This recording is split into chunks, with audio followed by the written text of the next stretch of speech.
¿Qué tal? Video tutorial número 23 del curso de Visual C# 2012 que vamos a dedicar a trabajar con estructuras. Ya sabemos que las clases definen siempre tipos referencia y que son creadas siempre en el GEP. En algunos casos ocurre que las clases pueden contener tan pocos datos que esa sobrecarga de manejo del GEP se convierte en algo desproporcionado y que limita el rendimiento, la eficacia del programa. En esos casos es mejor definir el tipo como una estructura. Así que para empezar, recuerda que entre clases y estructuras hay muchas similitudes. Una estructura, la primera importantísima diferencia respecto a las clases es que es un tipo valor y por lo tanto están almacenadas, las estructuras se almacenan en el stack, no en el GEP. Mientras que la estructura sea razonablemente pequeña, la sobrecarga en el manejo de memoria se reduce considerablemente. Así que podríamos resumir diciendo que una estructura intenta ser algo muy parecido a una clase, pero que está almacenada en el stack. Y al igual que las clases, una estructura puede tener sus propios campos, sus propios métodos y también, con alguna excepción importante, por eso que podríamos decirlo entre comillas, también puede tener constructos. Veremos en un momento las limitaciones. Veamos para empezar los tipos más comunes de estructuras, porque aunque no nos hayamos dado cuenta, ya hemos usado estructuras en actividades anteriores del curso. Recuerda aquel protagonista de una obra de Molière, creo que El enfermo imaginario, que se enteraba después de mucho tiempo que estaba hablando en prosa. Pues a nosotros nos pasa algo parecido. Nos enteramos ahora de que estábamos utilizando estructuras aunque no lo supiéramos, porque en C# los tipos numéricos primitivos, tanto int como long y como float, son aliases, son alias para las estructuras. Aquí tenemos systemInt32, que es el alias para el 32 bits, así que por lo tanto para un integer. Aquí tenemos el int64 struct, que es una estructura para el long, y el single structure, que es una estructura para un flow, ya te lo indica aquí. Así que por lo tanto aquí ya tenemos ejemplos de estructuras que usan esas ventajas cuando se trata de partes del código que no van a ocupar mucha memoria, y crear una clase para ellas sería demasiada sobrecarga del programa.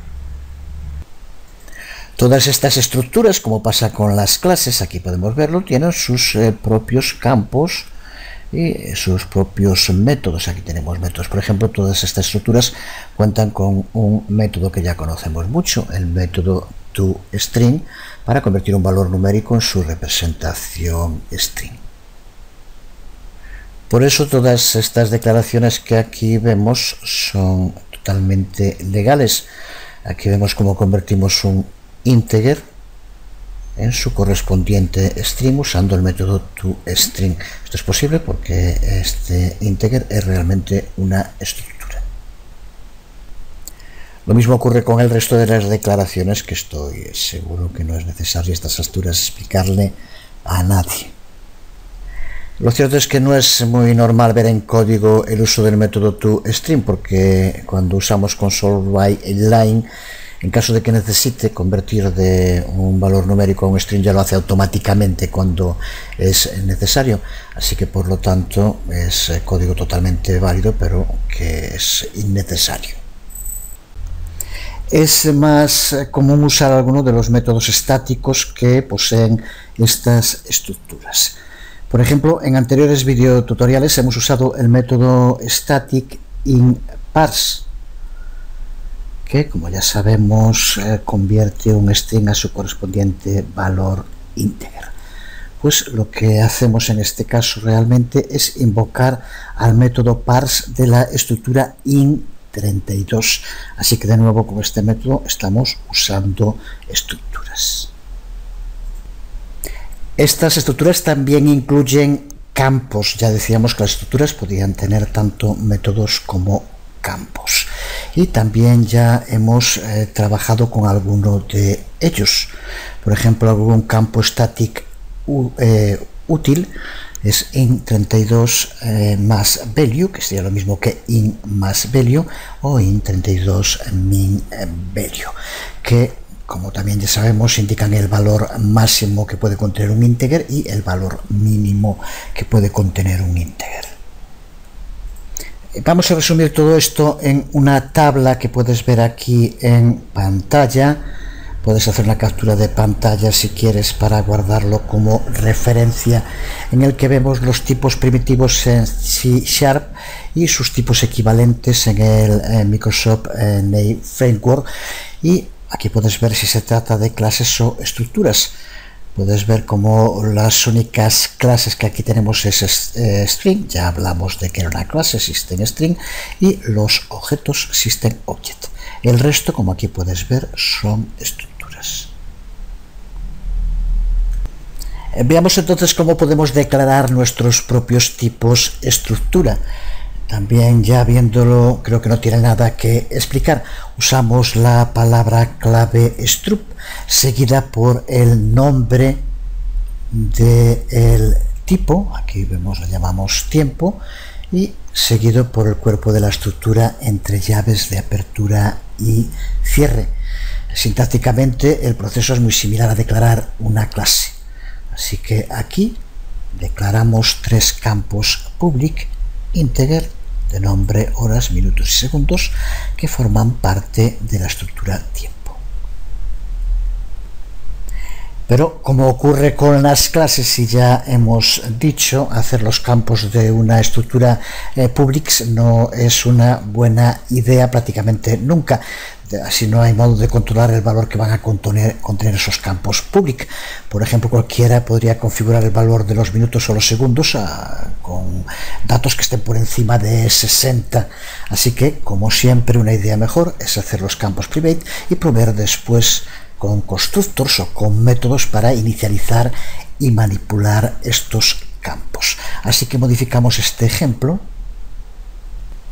lo dejamos ahí comentado y lo modificamos a algo como esto.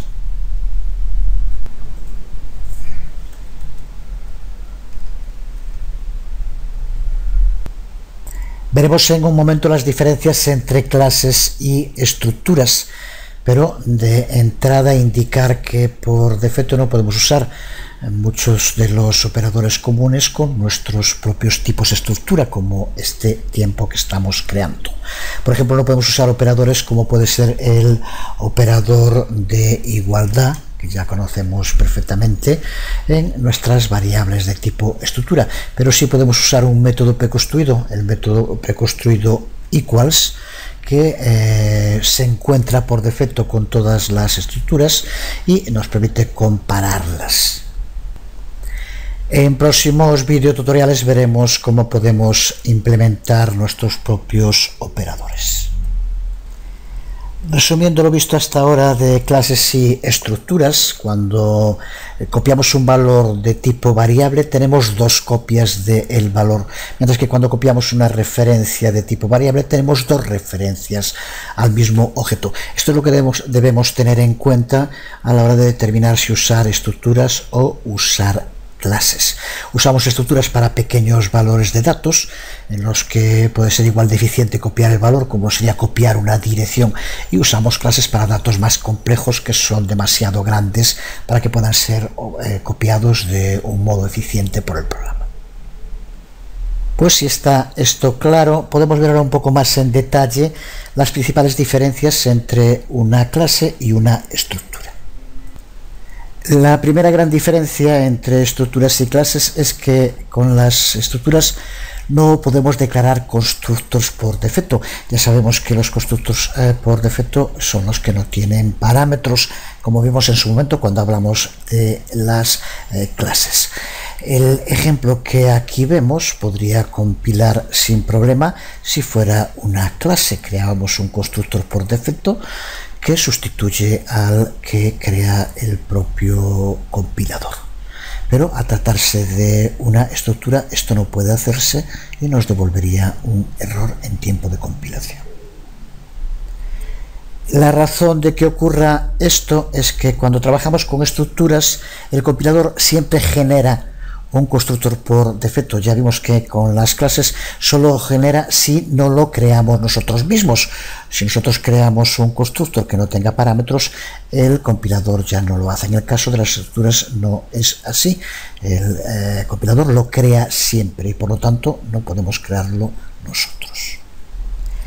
Ese constructor generado por defecto por el propio compilador para nuestras estructuras siempre configura los campos a 0, a false o a null. Esto recuerda que es lo mismo que para una clase, pero en el caso de las estructuras tenemos que asegurarnos que ese constructor por defecto se va a comportar lógicamente en el funcionamiento dependiendo del contenido de la estructura. Esto tiene algunas ramificaciones que veremos en el ejemplo práctico de estructuras.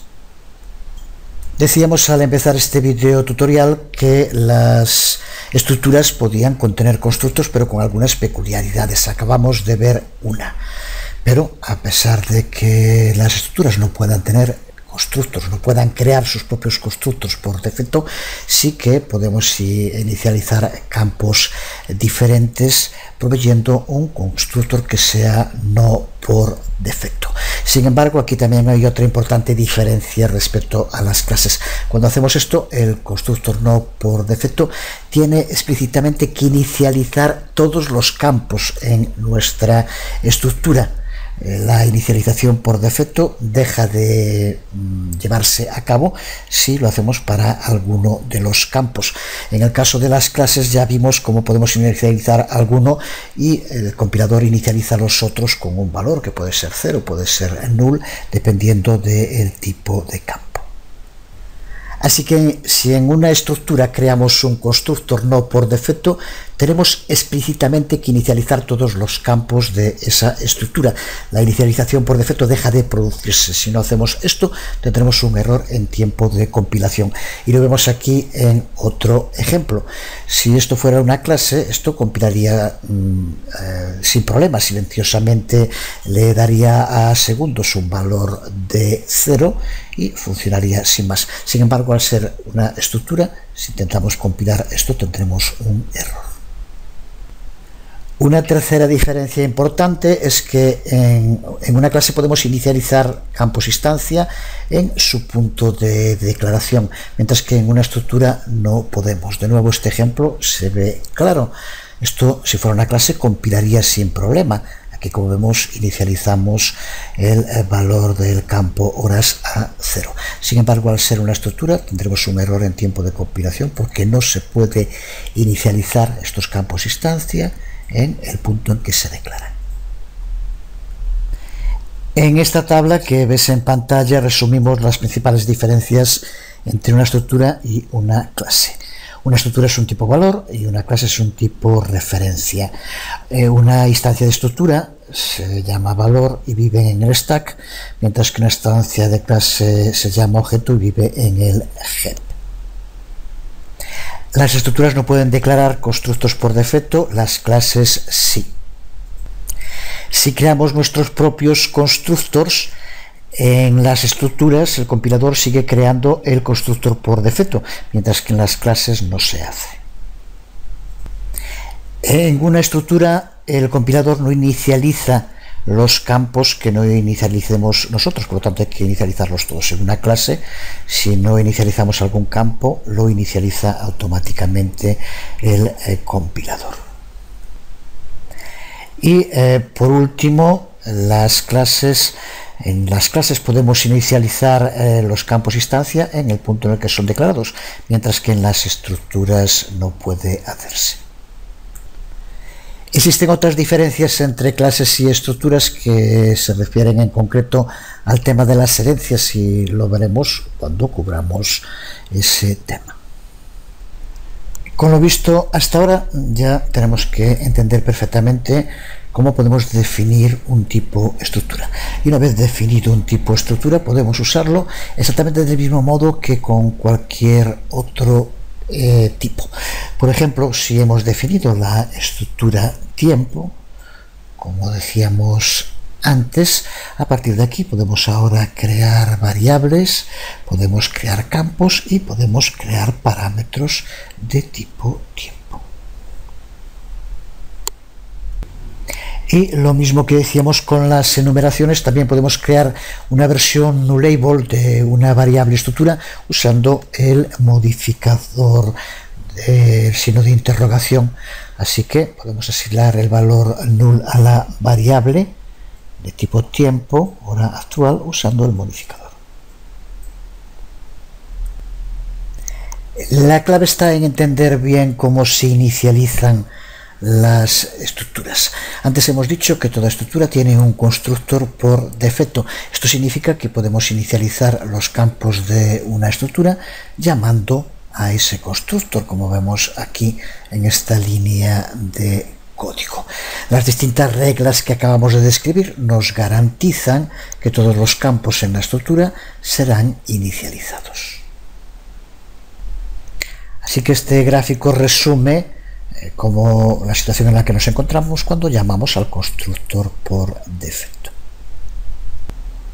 Pero recuerda también que las estructuras son tipo valor, así que podemos crear variables estructura sin llamar a un constructor, que es justo lo que hacemos en este ejemplo, en el que así creamos una variable de tipo tiempo, que es una estructura.